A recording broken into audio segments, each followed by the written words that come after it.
አንድ አምላክ በሆነ በአብ በወልድ በመንፈስ ቅዱስ ስም የካቲት 18 በዚች ቀን ታማኝ የከበረ አባት የአንጾኪያ ሊቀ ጳጳሳት አባ መላልዮስ አረፈ። ይህም ቅዱስ አዋቂና አስተዋይ ነበረ። በታናሹ ቆስጠንጢኖስም ዘመነ መንግስት በአንጾኪያ ሀገር ሊቀ ጵጵስና ተሾመ። ከተሾመም እስከ 30 ቀን ኖረ። ከዚህም በኋላ አርዮሳውያንን አወገዛቸው። በአንጾኪያ ካለች ቤተክርስቲያን ሁሉንም አሳደዳቸው። ንጉሥም በሰማ ጊዜ ከመንበረ ሲመቱ ሊቀ ጳጳሳቱን አሳደደው። እርሱ ንጉሥ አርዮሳዊ ነውና። የአንጾኪያም አገር ታላላቆችና ኤጲስቆጶሳት ካህናቱም ተሰበሰቡ። ስለ ሊቀ ጳጳሳቱ ይመልስላቸው ዘንድ የልመና ደብዳቤ ጽፈው ላኩ። ንጉሥም ልመናቸውን ተቀብለው መለሰላቸው። ይህም አባት በተመለሰ ጊዜ አርዮሳውያንን ወደ ማውገዙ ተመለሰ። በቃላቸው የሚያምኑትንም ስህተታቸውንና ስድባቸውን ግልጽ ያደረገ ወልድ ከአብ ባህሪ እንደተወለደ በመለኮቱም ትክክል እንደሆነ ለሁሉ የሚሰብክ የሚያስተምር ሆነ። ዳግመኛም አርዮሳውያን ተነሱ፣ የንጉሥን ልብ ወደ እሳቸው እስከመለሱ ድረስ ይህን አባት እየወነጀሉ ወደ ንጉሥ ጻፉ። ዳግመኛም ልኮ ከፊተኛው ወደሚርቅ አገር አሳደደው። ወደ ተሰደደበትም አገር በደረሰ ጊዜ መልእክቶቹን ጽፎ በመላክ ከወገኖቹ ጋር እንዳለ ሆኖ ከእርሳቸውም ስውር የሆነውን የመጽሐፍትን ቃል ይተረጉምላቸው ነበር።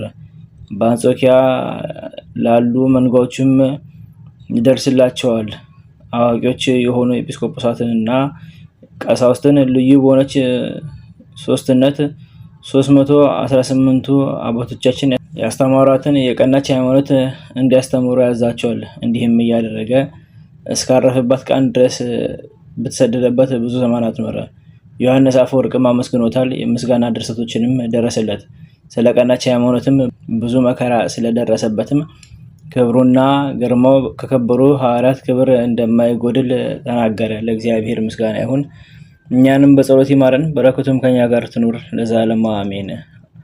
በዚህችም ቀን የጌታችን ወንድም የሐዋርያ ያዕቆብ መታሰቢያ ነው። በረከቱ ከኛ ጋር ትኑር፣ ለእግዚአብሔር ምስጋና ይሁን አሜን። አንድ አምላክ በሆነ በአብ በወልድ በመንፈስ ቅዱስ ስም የካቲት 19 በዚች ዕለት የተጋዳይ መነኮስ የአባ መርትያኖስ ስጋው ከአቴና ሀገር ወደ አንጾኪያ የፈለሰበት ሆነ። ዘአቅረብኩ ማሕሌተ ዘኪረ አእላፈ እምነተ ጸምዱ ከዘልፈ ለላናብብቶ ከዘኔቴ መጽሐፈን ተደሰከ እግዚኦ ጸሪቀ እምነቱ ከፈ ላቡ ላንሰ ተርፈ ነቢያት ቅዱሳን ሐዋርያት ሰባክያን ሰማዕታት ጻድቃን ደናግል አዲ ወመነኮሳት ኢራን ባርኩ ጉባኤ ዛቲ መካን እስከ ረገይ ሊቅ ወነስ ጻል ለጻፉ በክርታስ ወለዛ ጻፈውን ሰደስ ለዛምቦ ለዘተረጎሞ ለሳና ሐዲስ ወለሰማ ቃሎ በዝናበስ በጸሎተ ማርያም አረቂተ ኩሉ እንባስ ወሬ ማረን ኢየሱስ ክርስቶስ በቅዱሳኑ ጸሎት ይጠብቀን፣ በረከታቸውም ከኛ ጋር ትኑር። ኦ አምላክነ በከመ ምሕረትከ ወአኮ በከመ አምሳለ አቡነ ዘበሰማያት